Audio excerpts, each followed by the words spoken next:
Okay, this man, do you know where we're going? No. Do you know where we've been? What can I say? I'm a sailor. We're at the Caribbean. You know We're in the Caribbean. We're in the Caribbean.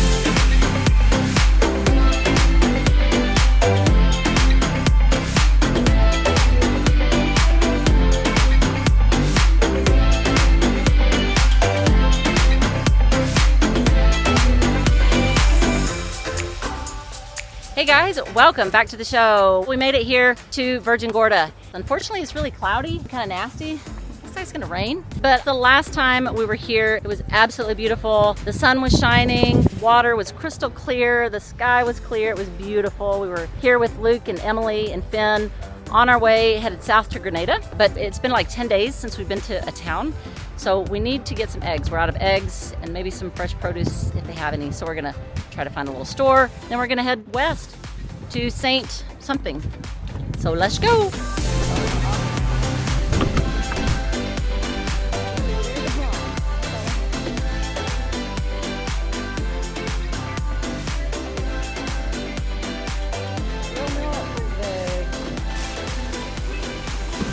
I came in with just a few bags, think we're only gonna get a couple of things.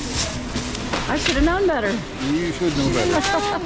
You should know better. Well, we'll be in Puerto Rico in like a week and a half. That's itself done in a week and a half. Yeah, you're probably right. We had to hitch a ride. This is awesome. Thank goodness, we had so many groceries. Everybody on this island is amazing. Truly, they have all been amazing. We've met everybody. We've met all of them. Everybody on the island. We can We're all confirm super- all of them are 100% nice. You just can't look good riding in the back of a pickup truck. Yes, you can. Aw, y'all look Don't great. speak for me. Now you got $5. I do, yeah.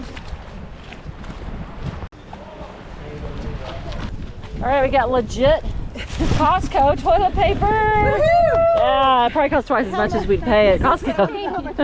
We have milk. We haven't had milk in weeks. I know. This is a big deal.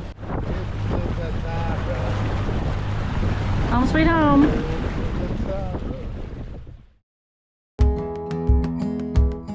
After 2 short days at Virgin Gorda, because it was just cloudy and nasty and gray, we set sail and headed west. So today, guys, we are headed to the U.S. Virgin Islands, which is west of where we're currently at, to do a lot of great diving. But before we jump onto all that, I've got some questions I want to answer. Can we put underwater cameras underneath the boat so we can see our props and our rudders and see out in front of us? And I bet that's possible. You'd have to do some fiberglass work so that the camera would look, instead of looking vertical, it would look horizontal or angled. And it's not a bad idea, actually, to have something like that under the boat. It'd be kind of neat to have a camera sitting there looking at all that stuff. But yeah, great question. I think it probably can be done. I think probably on big ships, it's probably already there. Next question I want to answer is Terrence Larkin asked, how come we don't have ACs on the hard? Or more importantly, why didn't we turn the ACs on the hard? And if you're paying for electricity, why didn't the marina pay for it? It's not a matter of electricity or a matter of paying for it. What it is on a boat is boats, AC systems use raw water, ocean water, to cool the coils to make the air work, to make the air conditioner work. And when you're on the hard, you have no water to run through the system to make the unit work. So it'll burn the system up. Now they do have on big yachts and stuff like that, they're on hard, and you can get them for boats like this. Well, they'll run a raw water supply and a loop system. It requires a lot of plumbing to do that, but they'll do that so that you can have AC on the hard. If you're going to be on the hard extended period of time, they'll put those raw water loops on the boat, so it just circulates from the boat down to the ground, and they got a big old tub down there, and it goes back up and just continues to circulate. And that's how you can run your ACs, but it's a lot of plumbing and it's a lot of work, so most people don't really do that. Another question was the plates, the Yanmar plates that have the Yanmar decals on them on top of the engines, are those for any purpose? I think they're for step on, if you need to step on the engine, and probably for marketing purposes, so you can see Yanmar, and they look good. They look good. They might have something to do with heat deflection. I don't think so, because they get warm too. If the engine's been running hard, you can't really touch those either because it gets hot. But they give you a place to lay on if you got to get around the engine and you're not laying on a bunch of bolts and wires and stuff that are underneath there. So I think that's the main purpose of those. One question we get a lot is, can we sail with our shade up? Whether it's the main up or the Genoa or the Code Zero or the ASIM. And the answer is, you could sail with the main up and the shade out, but the boat would be awkward. It wouldn't be trimmed right, and it wouldn't run true. It would always be fighting the rudder. It would be what they call weather helm. It'd always be trying to turn up into the wind. And so no, we don't sail with the shade up. I wish there was a way to figure something like that out. That would be cool. But no, you can't truly sail with the shade up. You can probably get by with something, but you don't want that shade up, especially if you got to take sails down up on the front or anything like that. So that's a great question. Something else I want to jump right into, guys. On December 7th, Blue Water Cruising is having another free live workshop. We're going to be talking about all things blue water cruising, how to get you out here on the water, doing what we've done over the last 8 years. Walking away from that hamster wheel, walking away from that land life, and doing something truly courageous. Join us December 7th for that live free workshop. You guys are going to love it. It's going to be a great workshop. It's going to be tremendous. You're going to like it. If you ever wanted to know how to do it, go to bluewatercruisingplan.com, check it out. December 7th, mark it on your calendars, and we'll see you there.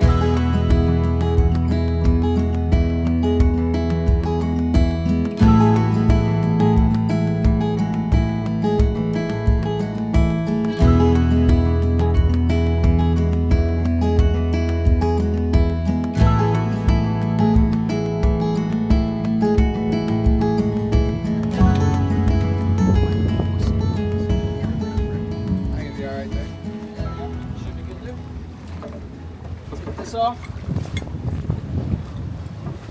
You good? Yeah. Looks all right. All right, we made it to the USVI. I think we're gonna go diving right over here. Is that right, Captain? That's right. And we've actually been diving here before. Several years ago, about 5 years ago, we came with Anna and one of her friends, and me and Keith and Anna, I think Jack went too. We all went diving here. It was awesome. It was clear, lots of swim throughs, so hopefully it'll be like that this time. We'll see. What are y'all doing? Just free diving?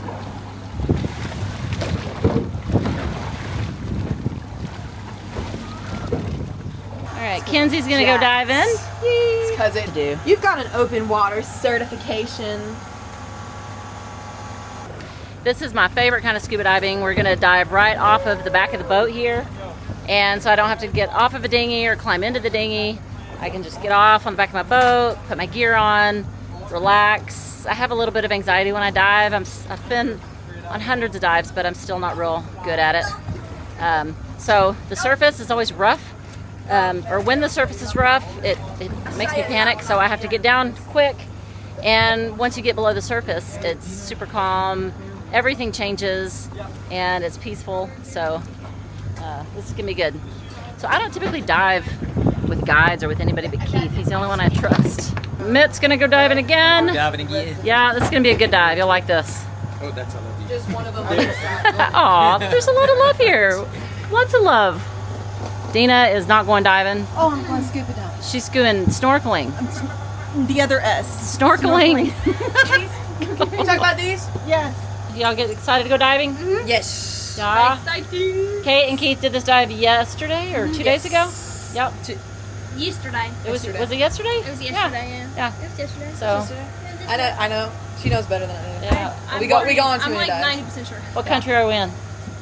Africa. St. Thomas. Africa? St. Thomas. St. Thomas is not a country. Africa? What? Part of the BVIs or USVIs or Are we in the BVIs? We are in USVIs. We're in America. Russia. America. Russia. Okay, y'all. Slovenia.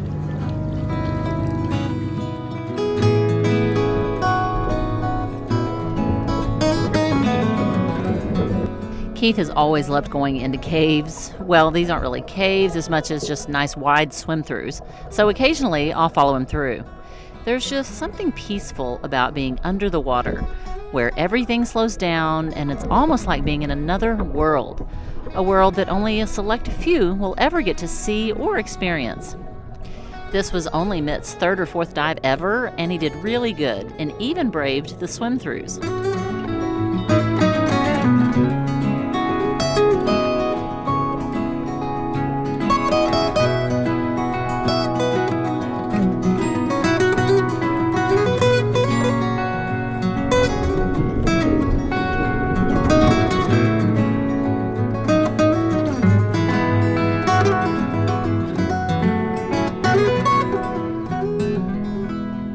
As our dive nears the end, we slowly make our way to the surface for our safety stop.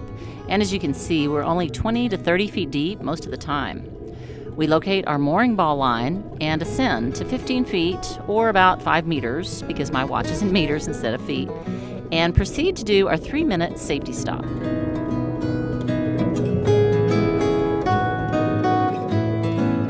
Once my dive watch tells me my safety stop is complete, we swim up and back to the boat.